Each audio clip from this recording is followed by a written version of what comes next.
And I feel like that's my whole life. We're all, as women, we're just watching life happen outside of these windows and not participating. That's the voice of Pakistani visual and performance artist Amber Arifeen talking about her own lived experience, but one that every Desi woman can relate to.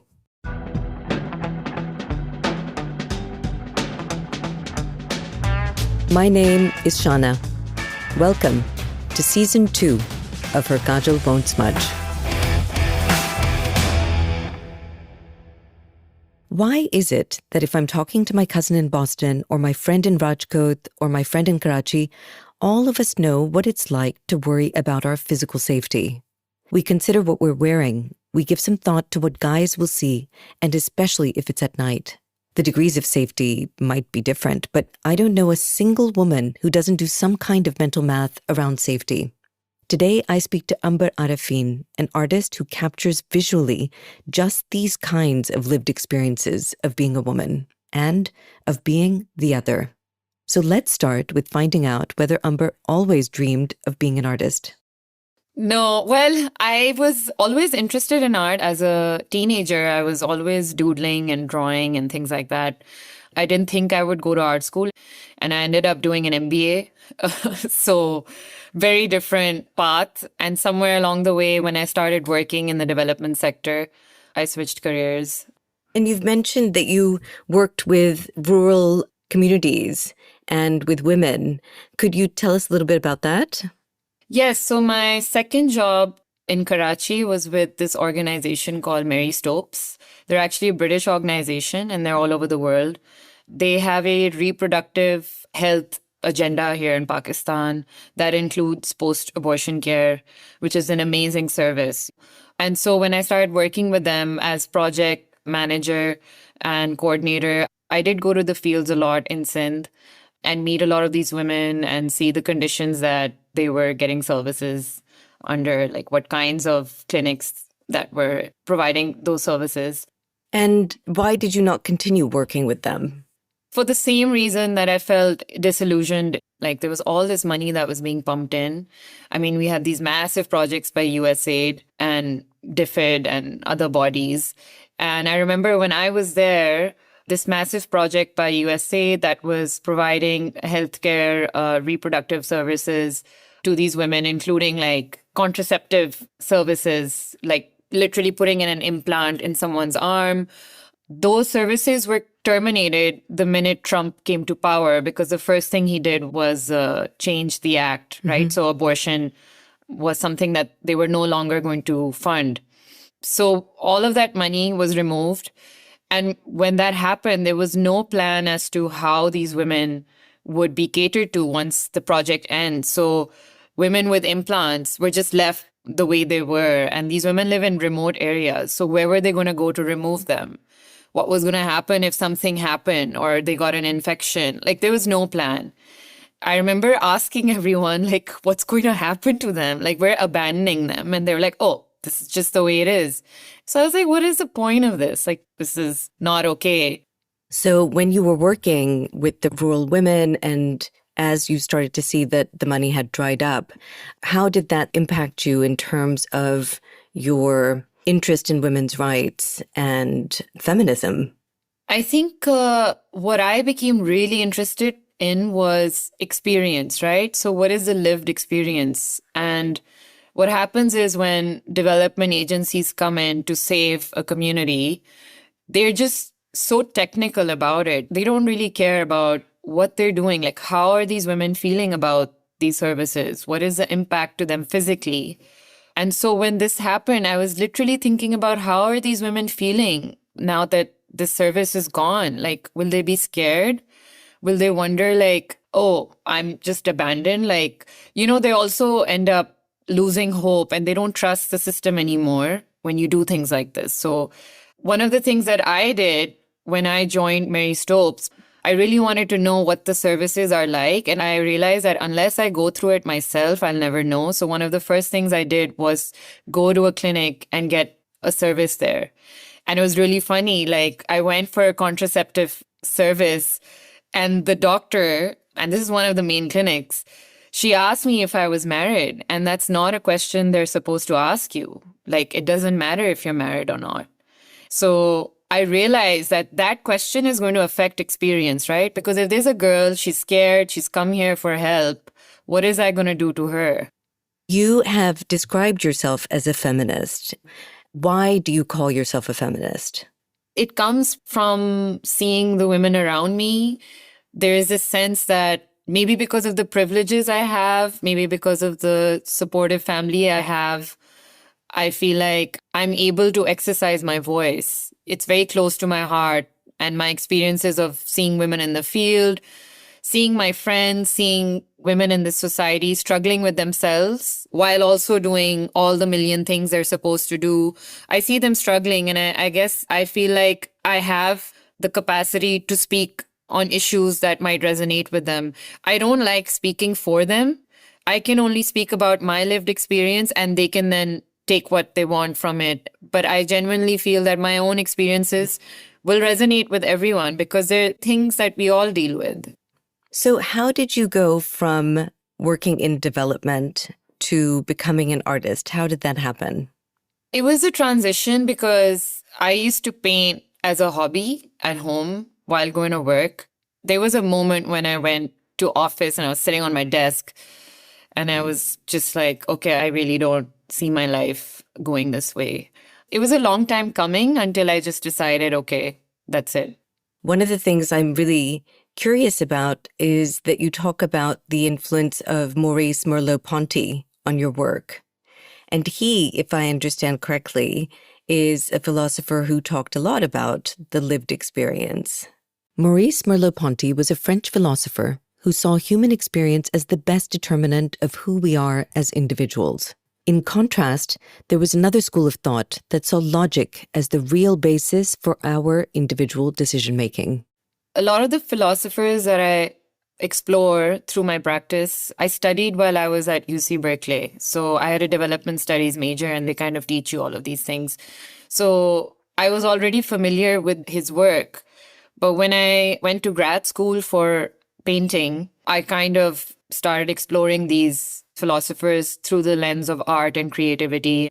And it sounds like, when you're talking about experiencing life through nature and culture and the body is such a jumping point. It's like a source of inquiry into what it means to be a woman. It's almost impossible to describe womanhood without talking about the female body, right?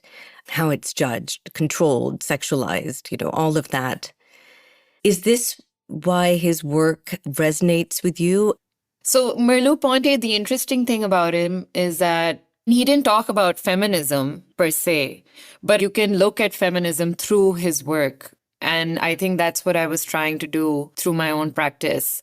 With the lived experience when I was at Mary Stopes, just trying to understand what were the interiorities of these women. How do they think and perceive the things that are happening to them? But I was just trying to understand through the lens of feminism, is it empowering when they've not been brought in through education, through understanding what their body is all about?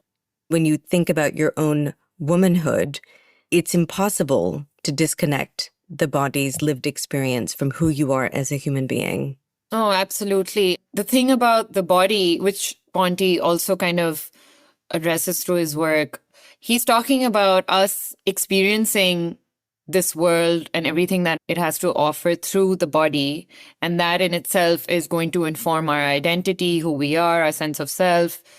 And the problem in places, well, in this context at least, is that our bodies are disconnected from our mind because even though we have all of these ideas and who we want to be and our desires, when you go out into the world physically, you're constantly met with obstruction. So the environment is dictating how your body is going to be. And so without wanting to, you're kind of limiting your own self, right? And then that informs your sense of self. So I'm always in a state of conflict, like internally, it's just chaos. And I think every woman goes through that, not just here, but other places too. There's like a bandwidth.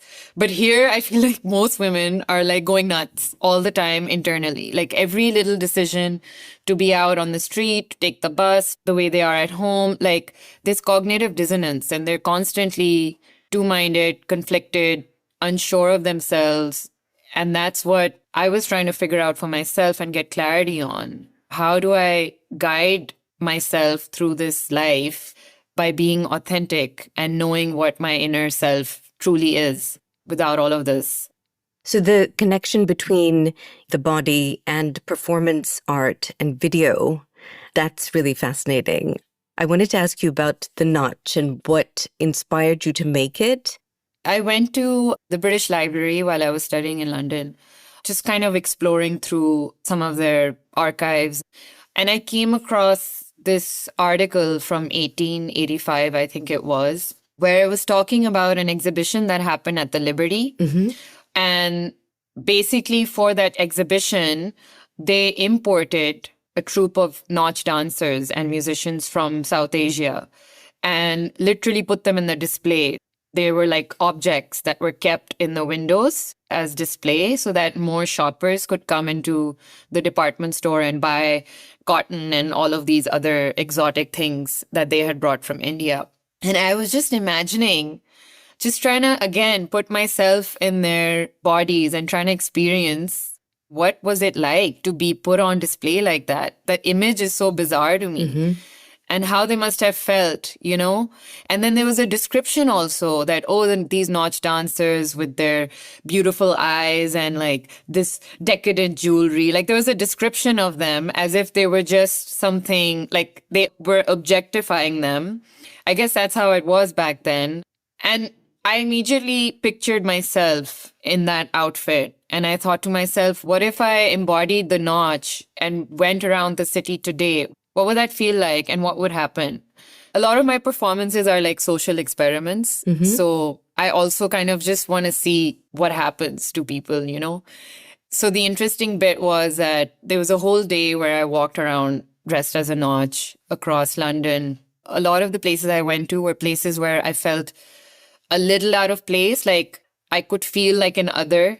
Some of these places were like art galleries where I felt like either I was too brown or I was not brown enough, because every time I spoke to someone, they asked me, oh, you're from Pakistan, but your work doesn't look like you're from there. Because you're not making miniature paintings, right? Yeah.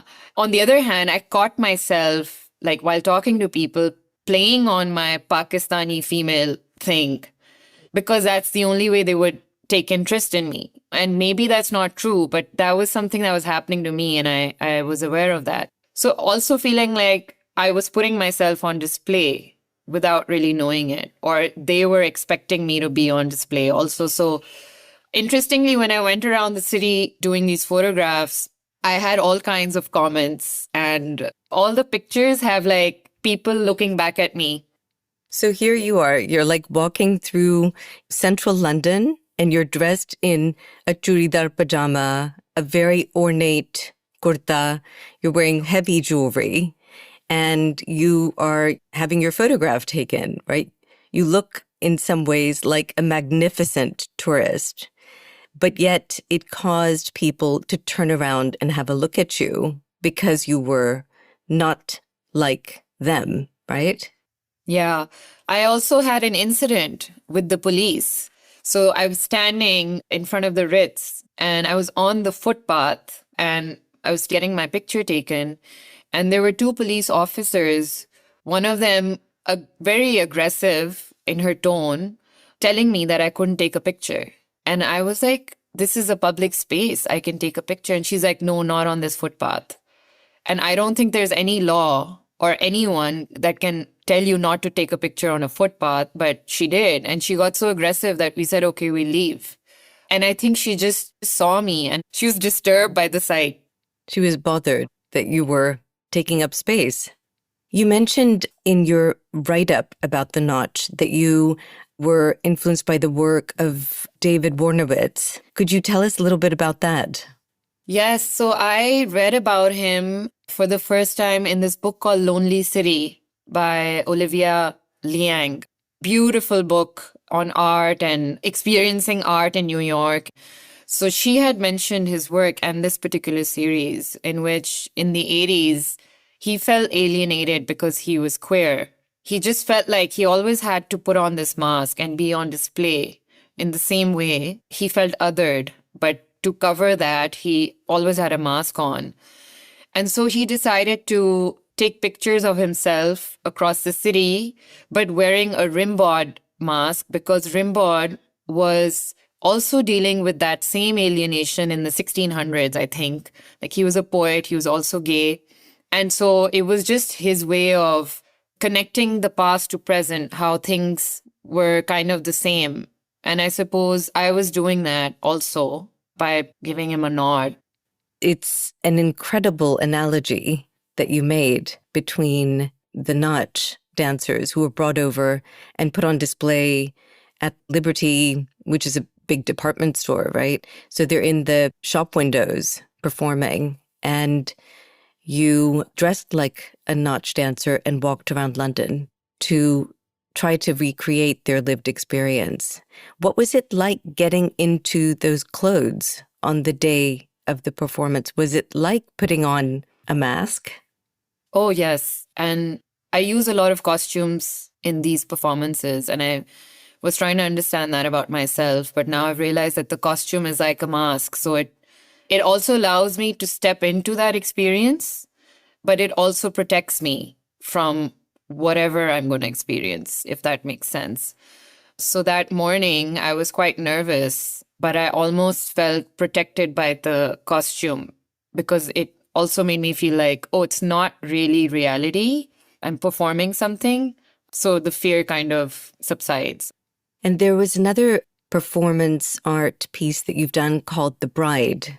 And if I understand correctly, you performed that for 2.5 hours. And you were dressed in this very ornate, beautiful shadi ka joda, the wedding outfit. And what I understand from the photos is that you are chained to a chair. And during the performance, you keep trying to get up and you sit back down. Can you tell us about this? This performance actually came out of literally my divorce. It had been like a month. And I was kind of processing it for myself. And I had one of my closest friends, she also got divorced. And her story was much more painful than mine because she experienced some abuse in her marriage. This was actually her bridal. And I think I was thinking about what the institution of marriage is and feeling really disappointed and really torn because I think the problem is with the institution and the way it's structured because it's very much tied into the patriarchy and this idea that it's just a given that a woman, when she gets married, she has to sacrifice a whole lot of herself to keep everyone happy. She's the woman that takes care of everyone. She's the one who manages the house. She also has to work. She has like 1,000 things she has to do, but no one ever talks about what her desires and what her needs and what her personal self, where does that manifest in all these roles? I'm sure in India too, red as a color and the bride on stage looking so beautiful, like this display.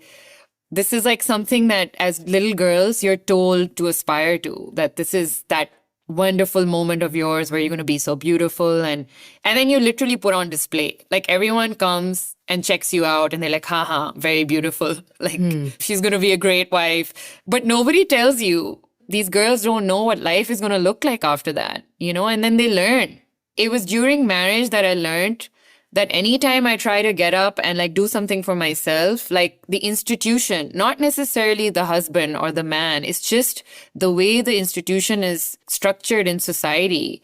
It'll bring you down. It'll say, no, your place is here. You can't get up. And so you keep trying. And by the end of it, you're exhausted. Like I see so many women from the older generation, my mom included, at this age, like they're all exhausted, trying to make everybody happy. That's what I was thinking about.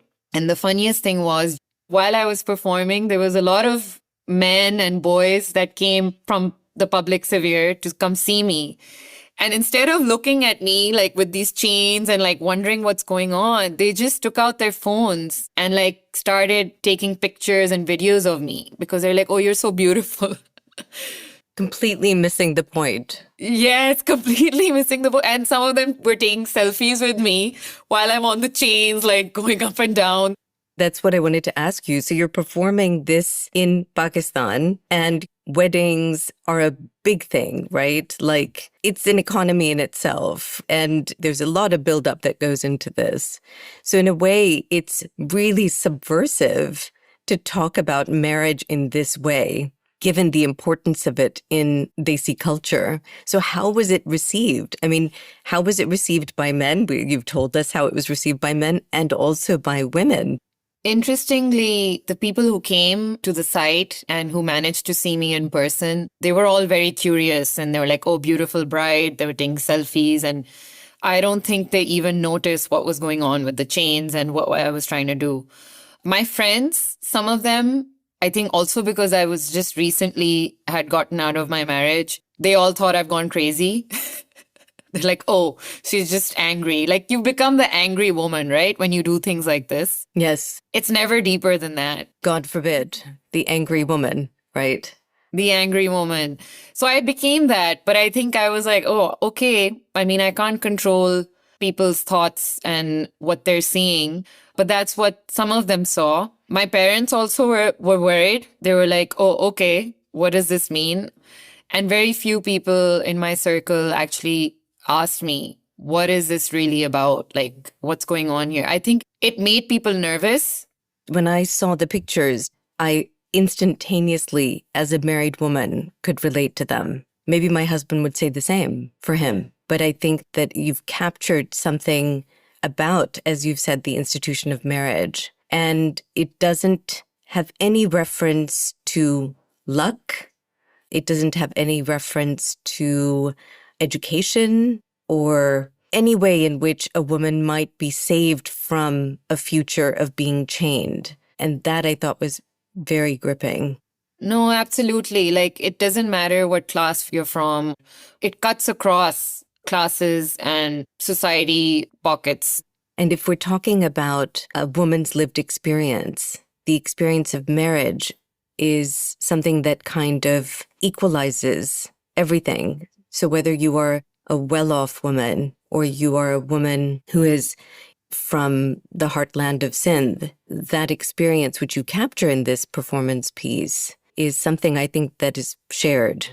Usually when I'm talking about experience, it's collective because I'm trying to understand collective consciousness for women, for the South Asian subject.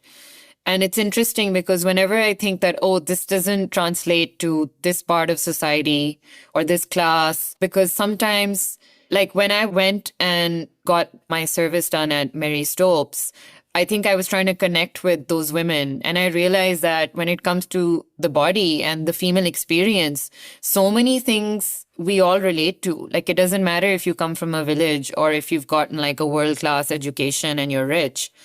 You're still facing those same challenges. I think that's so important to bring up because I know that for many women who march in Aurat March, one of the big criticisms was that this is just a bunch of middle-class women. They don't represent women in all of Pakistan. And I think what you're talking about is very true. I think that the lived experience for women, seen especially through the body, through the experience of what it means to be a woman, it is shared. Yeah, absolutely. I wanted to ask you about Balochistan and your Gaia paintings, and if you could tell us about all of that. So I was looking to do another performance, something related to nature and the body. There was no plan. I was in Karachi. I thought I'd go to the beach and see what happens. I made a plan with two of my guy friends, and we thought we'd go to this place called Kunmalir, which is maybe a few hours away from Karachi. It's in Balochistan, like right on the border of Sindh and Balochistan. So not the safest area, but where we had decided to go, there are some tourist spots where people hang out at the beach. When we got there, I decided to go to a little secluded part of the beach where I thought I could have some privacy and just go for a walk and see what comes up. So it was isolated. It was just me and my two friends and maybe like a couple of kilometers away, you could see in the distance some fishermen. But within like a couple of minutes of me being there, I was basically approached by a couple of army officers who started harassing me and my friends, asking me questions like what my relationship is with both men, which they had no business asking. Then the questions kind of got a bit strange because then they start commenting on things like, "You're so beautiful. What are you doing here alone with two guys?" So, like, insinuating things, and the conversation just got very strange. I could feel the fear in my body. My friends were also clearly panicking, and the army officers had separated them from me. They even said things like, "Oh, there's a lot of rapes that happen here that nobody ever knows about because this place is so secluded. Anything could happen to you too right now." I'm not sure if they were threatening me. It felt like a threat. Maybe it wasn't, but whatever the situation was, we were all very scared. The boys at that time, like anything they said wouldn't have worked. So I don't know why. I just decided that, okay, let's just try something. And I started talking in English and just said a lot of gibberish about, "Oh, I'm someone very important and you don't know. I'll find who your boss is and you'll get into trouble." And immediately, when I started talking, the whole experience shifted because they then got worried because they didn't know who I was. They got scared that what if she's someone's granddaughter or knows someone in the army? So just that, it threw them off. And within a few minutes of that, they were offering me dinner, saying that we'll get you something to drink. Total shift. Total shift, and becoming like trying to be my pals, and it was so gross because I was like, you went from something completely different to this. Both things were very just disturbing. And I mean, there was a point where I thought, oh God, maybe this is that moment where I'm raped. It could happen and no one's going to know. No one can do anything about it. We immediately left and we were okay after that. But that experience, it had its remnants in me for some time because I was just thinking, like, is there ever going to be a moment where I can be one with nature and not worry about my body? Is there any place on this planet? And I don't know if I can find that place because it's so deeply within me and within all of us as women. The fear will be there even if I'm in Switzerland. And I think travel and moving in this world physically, it brings up these things as women. It follows you wherever you go. Yeah. We have to plan our evenings, right? We have to plan how we're going to get from one place to another. Whereas like my partner, when he comes home from work, he showed me the way he comes home one day. And I was like, are you serious? You walk late at night in this like underground subway with your headphones on and, you're unafraid. I was like, that's incredible. I would never even consider doing that, And in terms of what happened to you, as a woman, you were powerless. But as the daughter of somebody, as somebody who was speaking, say, English, or someone who gave the impression that there is something about me which is powerful because of my money or my connections, then the story changed for you. I mean, that was one of the things that really stayed with me. The guy even said to me, the army officer, that this happens all the time. He said it so casually, like, oh, and no one finds out. And I was just thinking, like, it happens all the time. We know that in the villages, happens in these remote areas. And just thinking about it, like how many women have gone through this and we don't know because there's no way to get this data. Women don't come out and say this has happened to us. They're scared. I would say that I'm definitely part of the elite, in relation to most people in this country, but I don't come from that kind of power or any power backing me. The smart thing that I did was pretend like I did. And so even the illusion of power works in your favor. That's how deep it is, right? And immediately they were like, oh, yeah, sure, we won't bug you now. But I think that's colonialism. Like even now, the structure is still the same. It also reminded me of your mask. You put on a mask of being someone who you're not, and it opened up a whole other experience. Yeah, absolutely. I want to ask you about the Domus experience. You did an art residency with Domus in the south of Italy in a tiny little place called Galatina. And I've been to Galatina. It's raw, rugged terrain. And, you've got the Adriatic. What was it like for you to go from Karachi to Galatina? It was a very random application that I put through and very randomly got accepted. I never thought that I would be going to Galatina out of all the places. I had no expectations because with Italy, you usually think of Rome and you think of Florence. And when I looked up Galatina on the map, it was just, in the middle of the south and this small, tiny town. But the ladies who run Domus, Romina, who's the director, they all have a mission, which is to bring Galatina on the map and talk about its history. It has a very rich history. And so they loved what I was proposing for the residency. And actually, I think I was one of their first residents. So it all kind of worked out and they said, just come and we'll take care of you, which they did. When I got to Galatina, I was like, oh, it's like another Pakistan because culturally we're so similar, So while you were there, you created this video. Can you tell us a little bit about that? There were two issues that their mission is kind of addressing. One is the issue of the olive tree dying, which is because of climate change. And the other issue, or I wouldn't say issue, but something that they want to highlight as part of their history is the Tarantata. And so they asked me to propose something, and I did. The history of Tarantismo. It's about dance and it's about feminism. And so they wanted me to do something related to that. According to local folklore in Puglia, in the south of Italy, the phenomenon of tarantata, a type of dance trance that affected peasant women, has historically been linked to the bite of a spider. But anthropologists have revisited this as a feminist expression of rejecting forced marriages and the hard labor of picking tobacco and olives, which would cause women's bodies to become deformed. The dance is something to behold. Women writhe around on the floor and they seem possessed. In Amber's video performance for Domus, she draws a comparison between the tarantata and the hal we know from Sufi shrines, where men and women dance in ecstasy to the beat of dholkis.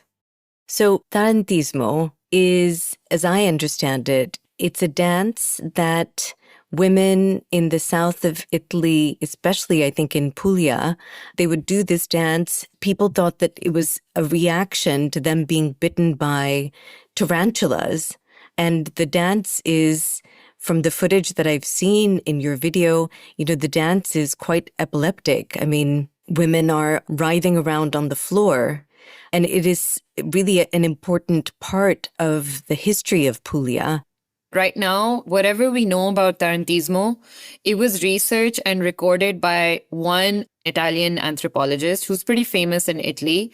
But the conclusions that he came up with, he basically said that these women were having psychotic episodes. That's a very brief summary. But he was an anthropologist, he was a scientist, so he was trying to study these women from that very male scientific perspective. And he was like, oh, they're all kind of crazy. But what Romina and her team have discovered by talking to women, by doing their own research, is that these women were not crazy. They were exhausted and tired by their lives. They were sick of working in the fields. They were tired of marrying people that they didn't want to marry. And so they often used Tarantismo as an excuse to get out of something. So they pretended to be crazy.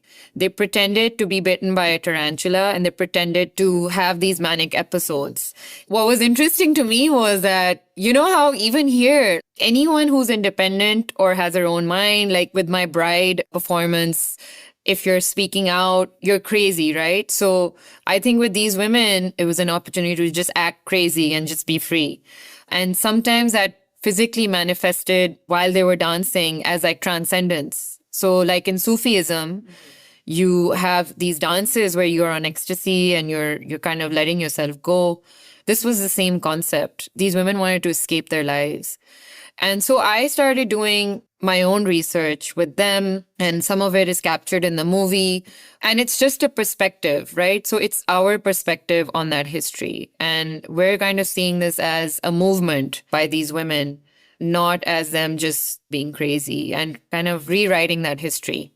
I was really moved by the way you connected this dance in the south of Italy with your experience as a little girl of watching people, watching men dance on the streets during, the Independence Day in Pakistan and not being able to partake in that joy. And you show footage of yourself dancing as a little girl. And you talk about how for you to dance in Pakistan, there are certain conditions and spaces which would allow you to have that freedom. And then in the video, you are dancing on the streets in the south of Italy. Were you in some way embodying, again, the lived experience of these women? So very similar to the Notch. I think I was channeling the Tarantata to experience something that they experienced. But today, I can't go into the streets here and dance like that. That was a dream for me that I could do that. It was so freeing. And it was sad for me that I had to go all the way there to do it. But the truth is, I can't just get up and do that here. But men can, and they do every year. They do it on 14th August. They do it on New Year's. They just get off their bikes and they're on the roads, like doing their thing. And growing up, seeing that, I was really angry because I was like, hey, I want to do that. Like, why can't I get off the car? And my dad would just, he'd like just watch from the inside. And I feel like that's my whole life. We're all, as women, we're just watching life happen outside of these windows and not participating. So this was about that, like taking back some of that power. It was important for me because I had already done the Notch and I had researched the Notch to connect it to our history, because culturally, dance was very much part of our society. It was a respected profession. There's a whole history to this, but it got disrupted when the British came. So I talk about that in the movie also, because it's important to remember that and not create this narrative that we don't do dance here. It's taboo. It's not. It's something that we've learned. Something that's been imposed on us. Yes, absolutely. So when I was looking at your film, you show us another film, which is a film of you walking on the streets of Karachi, dressed like a man, like you're wearing a light blue shalwar kameez, you're wearing these kind of peshari chappals, your hair is cut super short, and you're wearing these giant jhumkas, and you're walking around the streets. And in the film that I've seen, you're also sitting on a charpai, you're changing a tire, you're having a cup of tea, you're loitering. Tell me about this. This was another performance that came out of lived experience, because I had recently chopped my hair off and it was a pixie cut just because I wanted to. Going around the city doing things, I had all kinds of strange experiences. People confusing me as for a boy, people, because of that, acting differently. And then when realizing that I'm a woman, would change their tone or change how they're talking to me. And so I was curious to know, what would it be like to step into these very male-dominated spaces and walk in as a man, so that I can experience that space as freely as they do. But on entering the space and on being there, have them know that I'm a woman and then see what happens. And so I wore these jhumkas because I was trying to play on that, again, a social experiment, because I wanted people to think I'm a man at first glance and then realize that I'm not and see what happens.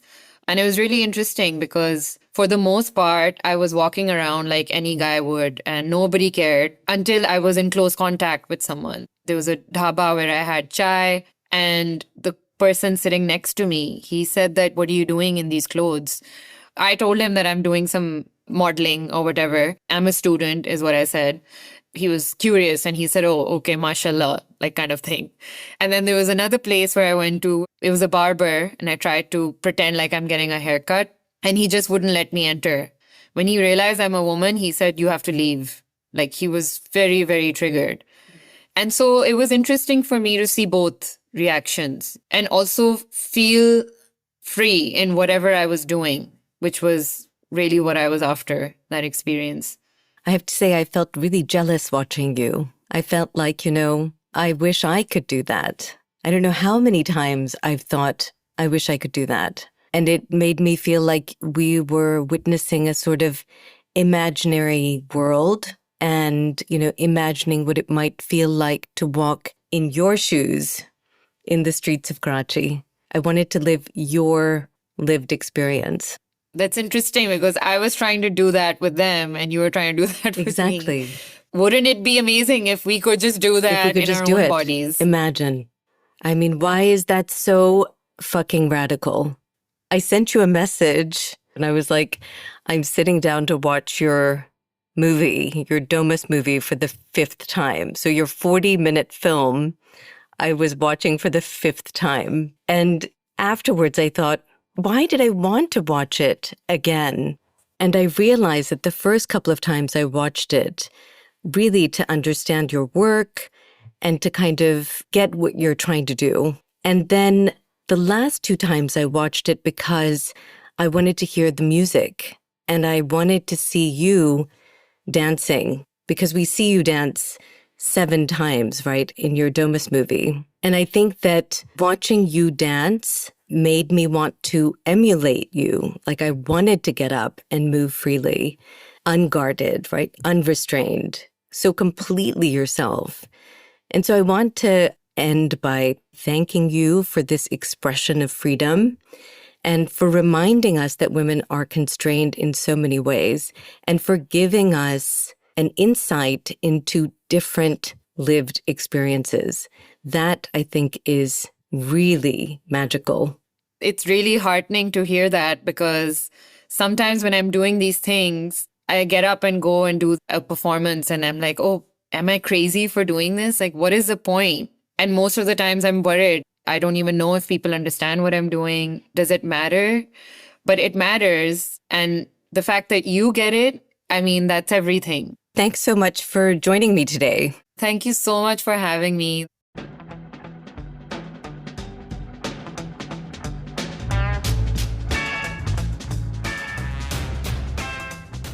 As women, it sure feels like we put up with a lot in terms of what society thinks is just fine to dump in our direction. Here, take that. Not feeling safe when you walk outside, getting talked over at work, the assumption that the mom will plan every birthday party, every social gathering. The idea that we are so naturally great at being patient, giving, and caring. These mundane, everyday expectations of us, they have a way of becoming our own expectations of ourselves. Guilt and self-erasure grows in places like this, or we numbly go along because, well, it's just the way it is.